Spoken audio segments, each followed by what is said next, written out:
خوش آمدید اس تجزیے میں۔ آج ہم ڈاکٹر علی محمد کے سائروٹیکا یعنی لنگڑی کے درد کے علاج کے کلینکل طریقے کا مکمل اور تفصیلی جائزہ لیں گے۔ سائروٹیکا کوئی معمولی درد نہیں ہے، یہ اٹھنا بیٹھنا تک محال کر دیتا ہے۔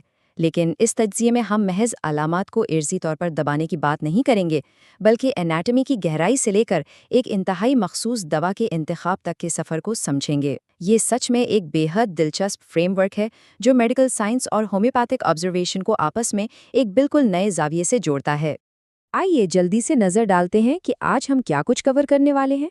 پہلے ہم سیاٹیکا کی بنیادی وجوہات پر بات کریں گے، پھر بنیادی عصبی دوا، اس کے بعد حرکت کے لحاظ سے تجویز، پھر اٹھنے بیٹھنے کے انداز کے ساتھ آنے والی علامات اور آخر میں ہڈیوں اور جوڑوں کے گہرے مسائل کا علاج۔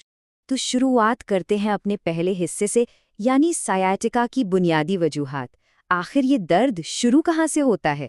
سب سے پہلے اس بیماری کو سٹرکچرلی سمجھتے ہیں۔ عام زبان میں اسے لنگڑی کا درد یا لکڑی کا درد بھی کہا جاتا ہے۔ اچھا، یہ کوئی عام پٹھوں کا کھچاؤ وغیرہ نہیں ہے، یہ سیدھا سیدھا فزیکل نرو کمپریشن ہے، یعنی کمر کے نچلے حصے میں اعصابی رگوں کا دب جانا جس کا شدید درد ٹانگ کے بالکل نیچے تک پھیل جاتا ہے۔ اب اس اناٹمی کو تھوڑا اور سمجھتے ہیں۔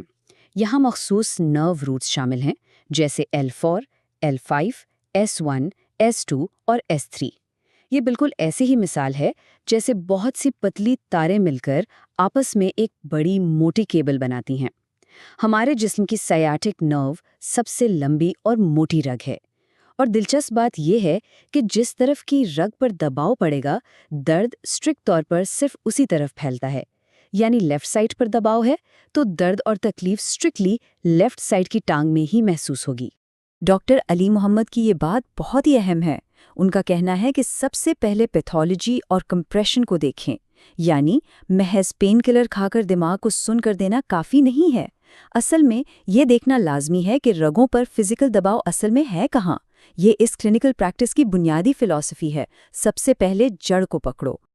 اب آتے ہیں اپنے دوسرے حصے کی طرف، بنیادی عصبی دوا، یعنی آگے بڑھنے سے پہلے بنیاد کو مضبوط کرنا کیوں ضروری ہے۔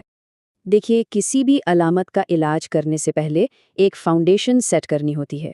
ڈاکٹر محمد کے بنیادی پروٹوکول میں سب سے پہلے ویلرینیا کو ایک انٹر کرنٹ دوا کے طور پر دیا جاتا ہے۔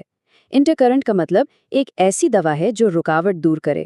آسان لفظوں میں، ویلرینیا سیدھا دبی ہوئی رگ کے اندر جا کر اسے ساختی مضبوطی یعنی اسٹرکچرل اسٹرینتھ فراہم کرتی ہے تاکہ وہ اس کمپریشن کو برداشت کر سکے۔ ایک بار یہ فاؤنڈیشن مضبوط ہو جائے، پھر باقی رہ جانے والی علامات کے حساب سے